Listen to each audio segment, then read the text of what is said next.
ನೋಡ್ತಾ ಇರ್ಬೋದು ಮಳೆ ಮಾಡೋಕ್ಕೆ ಇನ್ನೇನು ಇವಾಗ ಮಳೆ ಬಂದ್ಬಿಡುತ್ತೆ ಅನ್ನೋ ಥರ ಮಳೆ ಆಗ್ತಾ ಇದೆ. ಗುಡುಗು ಮಿಂಚು.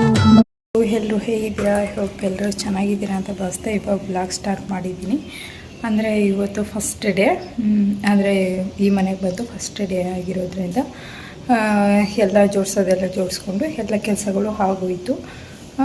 ಕೆಲಸಗಳು ಮಾಡಿಕೊಂಡು ನಾನು ಫ್ರೆಶ್ ಅಪ್ ಆಗೋಷ್ಟರಲ್ಲಿ 3 ಗಂಟೆ ಆಯಿತು. 3 ಗಂಟೆ ಆಗೋಷ್ಟರಲ್ಲಿ ಮಳೆ ಮೋಡ ಹೇಗಿದೆ ಅಂದರೆ ಬೆಳಿಗ್ಗೆ ಎಷ್ಟು ಬಿಸಿಲಿತ್ತೋ ಅದರ 10ರಷ್ಟು ಮಳೆ ಮೋಡ ಆಗಿಬಿಟ್ಟಿದೆ. ನಿಮಗೂ ತೋರಿಸ್ತೀನಿ. ನೋಡ್ತಾ ಇರ್ಬೋದು ಮಳೆ ಫುಲ್ಲು ಮಳೆ ಮೋಡ ಆಗಿದೆ. ಇನ್ನೇನು ಇವಾಗ ಮಳೆ ಬಂದುಬಿಡುತ್ತೆ ಅನ್ನೋ ಥರ ಮಳೆ ಮೋಡ ಆಗ್ತಾ ಇದೆ. ಗುಡುಗು ಮಿಂಚು ಫುಲ್ಲು ಜೋರಾಗಿದೆ. ಈ ವರ್ಷದಲ್ಲಿ ಗುಡುಗು ಮಿಂಚು ಇದೆ ಫಸ್ಟ್ ಟೈಮ್ ಕೇಳ್ತಾ ಇರೋದು.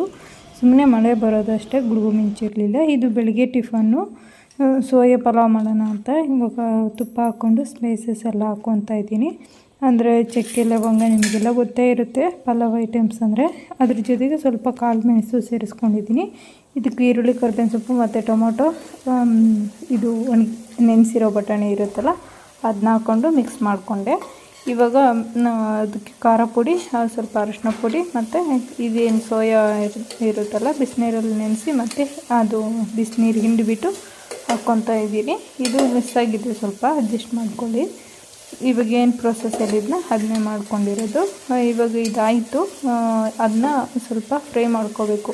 ಆ ತುಪ್ಪದಲ್ಲೇ ಸೋಯಾನ ಚೆನ್ನಾಗಿ ಫ್ರೈ ಮಾಡ್ಕೋಬೇಕು. ಹಸಿ ಇದು ನೆನೆಸಿರೋ ಬಟಾಣಿ ಆಗಿರೋದ್ರಿಂದ ಅದು ಒಂದು ವಿಷಲ್ಗೆಲ್ಲ ಬೇಯಲ್ಲ, ಅಂದರೆ ಬೇಯುತ್ತೆ. ಸ್ವಲ್ಪ ಫ್ರೈ ಮಾಡಿಕೊಂಡ್ರೆ ಟೇಸ್ಟ್ ಚೆನ್ನಾಗಿರುತ್ತೆ ಅಂತಂದೇಳಿ ಇವಾಗ ಎಣ್ಣೆ ಬಿಟ್ಕೊಂಡಿದ್ದೆ ಮೇಲುಗಡೆ ನೋಡ್ತಾ ಇರ್ಬೋದು.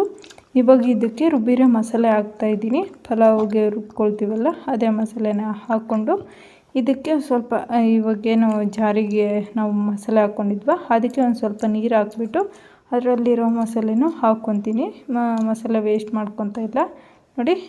ಇವಾಗ ಅದೆಲ್ಲ ಹಾಕ್ಕೊಂಡು ನೀರು ಹಾಕ್ಕೊತೀನಿ. ಆ ಮಸಾಲೆಯಲ್ಲಿ ಹಸಿ ವಾಸನೆ ಇರುತ್ತಲ್ಲ, ನಾವು ಯಾವುದೇ ಮಸಾಲೆ ಮಾಡ್ಕೊತೀವಲ್ಲ ಅದು ಹಸಿ ವಾಸನೆ ಹೋಗೋವರೆಗೂ ಹುರ್ಕೋಬೇಕು. ಇಲ್ಲಾಂದರೆ ಒಂದು ಸ್ವಲ್ಪ ಟೇಸ್ಟಲ್ಲಿ ಡಿಫ್ರೆಂಟ್ ಆಗುತ್ತೆ. ಇವಾಗ ಇದು ನಾವೇನು ಮಸಾಲೆ ರೆಡಿ ಮಾಡ್ಕೊಳ್ಳೋವಾಗ ಹುರಿದು ಬಿಟ್ಟು ಮಾಡ್ಕೊಂಡಿದ್ರೆ ಅದೇನೂ ಆಗೋಲ್ಲ. ಯಾವುದೇ ಥರ ಹುರಿದು ಮಾಡಿಲ್ಲ, ಹಾಗೆ ಮಿಕ್ಸಿಗೆ ಹಾಕ್ಕೊಂಡಿದ್ದೀನಿ. ಆದ್ದರಿಂದ ಹಸಿ ವಾಸನೆ ಹೋಗೋವರೆಗೂ ಹುರ್ಕೊತೀನಿ. ಹಂಗೆ ನೋಡಿ ಹುರ್ಕೊತಾ ಇದ್ದೀನಿ. ಅದು ಎಲ್ಲ ಕಡೆ ಮಿಕ್ಸಾಗಿ ಉಪ್ಪು ಖಾರ ಎಲ್ಲ ಮಿಕ್ಸಾಗಿ ಚೆನ್ನಾಗಿ ಫ್ರೈ ಆಗಬೇಕು. ಆದ್ದರಿಂದ ಇವಾಗ ಹುರ್ಕೊತಾ ಇದ್ದೀನಿ. ನೀವೇ ಆ ಥರ ಮಾಡ್ತೀರೋ ಗೊತ್ತಿಲ್ಲ, ನಾನು ಇದೇ ಥರ ಯಾವಾಗಲೂ ಮಾಡೋದು. ಟೇಸ್ಟ್ ಅಂತೂ ಸಖತ್ತಾಗಿರುತ್ತೆ. ನಾವು ಸೇಮ್ 5 ಸ್ಟಾರ್ ಹೋಟ್ಲಲ್ಲಿ ತಿನ್ನಂಗೆ ಅನಿಸುತ್ತೆ, ಆ ಥರ ಟೇಸ್ಟ್ ಇರುತ್ತೆ. ಇದಕ್ಕೆ ನಾನು ಲಾಸ್ಟಿಗೆ ಒಂದು ಆ್ಯಡ್ ಮಾಡಿಲ್ಲ. ಏನಂದರೆ ಇದು ಕಸ್ತೂರಿ ಮೆಂತೆ, ಸ್ವಲ್ಪ ಕಸ್ತೂರಿ ಮೆಂತೆ ಹಾಕ್ಕೊಂಡ್ರೆ ಫುಲ್ ನಾವು ಏನು 5 ಸ್ಟಾರ್ ಹೋಟ್ಲಲ್ಲಿ ತಿಂತೀವಲ್ಲ ಅದೇ ಥರ ಇರುತ್ತೆ ನೋಡಿ. ಇವಾಗ ಜಾರಿಗೆ ಒಂದು ಸ್ವಲ್ಪ ನೀರು ಹಾಕ್ಕೊಂಡು ಇವಾಗ ನಾನು ಅಕ್ಕಿ ಎಷ್ಟು ತೊಗೊಂಡಿದ್ನ ಅದರ ಡಬಲ್, ಅಂದರೆ 1 ಗ್ಲಾಸ್ ಅಕ್ಕಿಗೆ 2 ಗ್ಲಾಸ್ ನೀರು ಹಾಕ್ಕೊಂಡಿದ್ದೀನಿ. ಇವಾಗ ಹಾಕ್ಕೊಂಡು ಇದು ಕುದಿ ಬರಬೇಕು. ಕುದಿ ಬಂದಮೇಲೆ ಇದಕ್ಕೆ ಅಕ್ಕಿ ಹಾಕ್ಕೊತೀನಿ ನೋಡಿ. ಇವಾಗ ಕುದಿ ಬಂದಿದೆ, ಅದಕ್ಕೆ ಅಕ್ಕಿ ಹಾಕ್ಕೊತಾ ಇದ್ದೀನಿ. ಕುದೀತಾ ಇರೋದು ಗೊತ್ತಾಗ್ತಿದೆ ಅಂದ್ಕೊಂಡಿದ್ದೀನಿ. ಕುದಿ ಬಂದಮೇಲೆ ಅಕ್ಕಿ ಹಾಕ್ಕೊಂಡಿದ್ದೀನಿ. ಅಕ್ಕಿ ಹಾಕ್ಕೊಂಡು ಲಿಡ್ಲ ಕ್ಲೋಸ್ ಮಾಡಿದರೆ ಆಗೋಯಿತು. ಅಂದರೆ ನೋಡಿಕೊಂಡು ಕ್ಲೋಸ್ ಮಾಡಿ. ವಿಷಲ್ ಬರುತ್ತಾ ಇಲ್ಲ ಅಂತ ಅಂದರೆ ಒಂದೊಂದು ವಿಷಲ್ ಬರೋಲ್ಲ ಹಾಕಿದ ತಕ್ಷಣ ಚೆಕ್ ಮಾಡಿಕೊಂಡು ಆದಷ್ಟು ಬೆಲ್ಟ್ನ ನೆನೆಸಿ, ಕುಕ್ಕರ್ ಬೆಲ್ಟ್ನ, ಹಂಗಾದ್ರೆ ಚೆನ್ನಾಗಿ ವಿಷಲ್ ಹೊಡೆಯುತ್ತೆ. ಇವಾಗ ಕುಕ್ಕರ್ ಓಪನ್ ಮಾಡ್ತಾಯಿದ್ದೀನಿ ನೋಡಿ. ಒಂದು ವಿಷಲ್ ಆಗೋಯಿತು, ಅದಕ್ಕೆ ಇವಾಗ ಓಪನ್ ಮಾಡೋಣ ಅಂತ. ಸಖತ್ತಾಗಿ ಬಂದಿತ್ತು. ಅಂದರೆ ಯಾವುದೇ ಒಂದು ಮಸಾಲೆ ಹಾಕಿ ಮಾಡಿದರೂ ಮಸಾಲೆ ಮೇಲ್ಗಡೆ ಇದ್ದೇ ಇರುತ್ತೆ. ನಾವು ಎಷ್ಟೇ ಕುದ್ದ ಮೇಲೆ ಹಾಕಿದ್ರು ಅಷ್ಟೇ. ಆದ್ದರಿಂದ ಇವಾಗ ಮೇಲ್ಗಡೆ ಇದೆಯಲ್ಲ ಎಲ್ಲ ಒಂದು ಮಿಕ್ಸ್ ಕೊಡ್ತಾಯಿದ್ದೀನಿ. ಕೆಳಗೆ ಮೇಲೆ ಇರುತ್ತಲ್ಲ ಅದೆಲ್ಲ ಮಿಕ್ಸ್ ಆಗಲಿ ಅಂತ ಒಂದು ಮಿಕ್ಸ್ ಕೊಡ್ತಾಯಿದ್ದೀನಿ ನೋಡಿ. ಫೈನಲ್ಲಿ ಹೀಗಿದೆ. ನೀವು ಬರೀ ಸೋಯಾ ಹಾಕ್ಬಿಟ್ಟು ಮಾಡ್ಕೋಬೋದು. ನಾನು ಸೋಯಾ ಮತ್ತು ಸ್ವಲ್ಪ ಬಟಾಣಿ ಎರಡೂ ಮಿಕ್ಸ್ ಮಾಡಿ ಮಾಡ್ಕೊಂಡಿದ್ದೀನಿ. ಇನ್ನೊಂದೇನಪ್ಪ ಅಂದರೆ ಇದು 1-2 ದಿನ ಲೇಟಾಗಿ ಪೋಸ್ಟ್ ಮಾಡ್ತಾಯಿದ್ದೀನಿ ಈ ವಿಡಿಯೋನ, ಅಡ್ಜಸ್ಟ್ ಮಾಡ್ಕೊಂಡು ನೋಡಿ. ಫೈನಲಾಗಿ ಈ ಥರ ಇತ್ತು. ತಿಂತಾಯಿದ್ರೆ ಮಾತ್ರ ಸ್ಪೈಸಿಯಾಗಿ ಜ್ಯೂಸಿಯಾಗಿ ಚೆನ್ನಾಗಿರುತ್ತೆ. ಒಂದು ಸರಿ ಟ್ರೈ ಮಾಡಿ ಯಾವ ಥರ ಆಗಿತ್ತು ಅಂತ.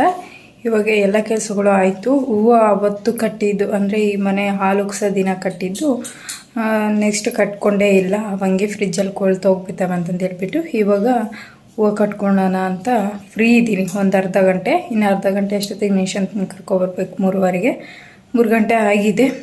ಒಂದು ಅರ್ಧ ಗಂಟೆ ಹೂವು ಕಟ್ಕೊಂಡ್ರೆ ಹೂವು ಆಗಿಬಿಡುತ್ತೆ. ನಾಳೆ ನೋಡಿ ಯಾವ ಥರ ಕೋತಿಗಳು ಇದ್ದಾವೆ ಅಂತ. ತುಂಬಾ ಆ ಮನೆಗಿನ್ನ ಈ ಮನೆಗೆ ತುಂಬಾ ಇದ್ದಾವೆ ಕೋತಿಗಳು. ಮಳೆ ಮೋಡ ಆಗಿದೆಯಲ್ಲ, ಇವಾಗ ಮಳೆ ಬರೋಕ್ಕೆ ಸ್ಟಾರ್ಟ್ ಆಗಿದೆ. ಅದರಿಂದ ಗಾಳಿ ಬೀಸೋಕ್ಕೆ ಸ್ಟಾರ್ಟ್ ಆಗಿಬಿಟ್ಟಿದೆ. ಅದಕ್ಕೆ ಕವರ್ಗಳೆಲ್ಲ ಹೋಗ್ತಾ ಇದ್ದಾವೆ. ಈ ಕೋತಿಗಳಂತೂ ನೋಡಿದ್ರಲ್ಲ, ಆ ಮನೆಗಿನ್ನ ಈ ಮನೆಯಲ್ಲಿ ತುಂಬಾ ಕೋತಿಗಳಿದ್ದಾವೆ. ಯಪ್ಪ, ಈ ಕೋತಿಗಳ ಕಾಟನೇ ತುಂಬ ಆಗಿಬಿಟ್ಟಿದೆ. ಬಟ್ಟೆ ಹಾಕಿದರೂ ಬಿಡಲ್ಲ, ಏನು ಹಾಕಿದರೂ ಬಿಡಲ್ಲ, ಆ ಥರ ಮಾಡ್ತಿದ್ವಿ. ಶೂ, ಸಾಕ್ಸು, ಚಪ್ಪಲಿ ಅವೂ ಸಮೇತ ಬಿಡಲ್ಲ. ಆ ಥರ ಕೋತಿಗಳ ಕಾಟ ಇಲ್ಲಿ. ಏನು ಮಾಡೋಕ್ಕಾಗಲ್ಲ. ಎಲ್ಲ ಮನೆಯೂ ನಾವು ಅಂದ್ಕೊಂಡಂಗೆ ಸಿಗಬೇಕಂದ್ರೆ ಆಗಲ್ಲ. ಆದ್ದರಿಂದ ಸ್ವಲ್ಪ ಹೂವು ಕಟ್ಕೊಳ್ಳೋಣ ಅಂತ ನೋಡಿ ಹೂವು ಅರ್ಧ ಕಟ್ಕೊಂಡು, ಅಂದರೆ ಟೈಮ್ ಇರೋದು 20 ನಿಮಿಷ ಇದೆ. ಅಷ್ಟಕ್ಕೆ ಎಷ್ಟು ಬೇಕೋ ಅಷ್ಟು ಹಾಕ್ಕೊಂಡು ಇನ್ನು ಮಿಕ್ಕಿರೋದು ಎತ್ತಿಡ್ತಾ ಇದ್ದೀನಿ.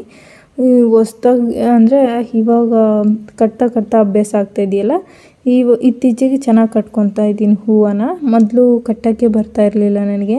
ಮೊದಲು ಮದುವೆಗಿಂತ ಮುಂಚೆ ಚಿಕ್ಕವರು ಇರುವಾಗ ನಮ್ಮ ಮನೆಯಲ್ಲಿ ಹೇಳೋರು, ಕಡ್ಡಿ ತಗೊಂಡು ಕಟ್ಕೋ, ಆಮೇಲೆ ಅಭ್ಯಾಸ ಆದಮೇಲೆ ಹೂವು ಕಟ್ಕೊಳ್ಳುವಂತೆ ಅಂತ.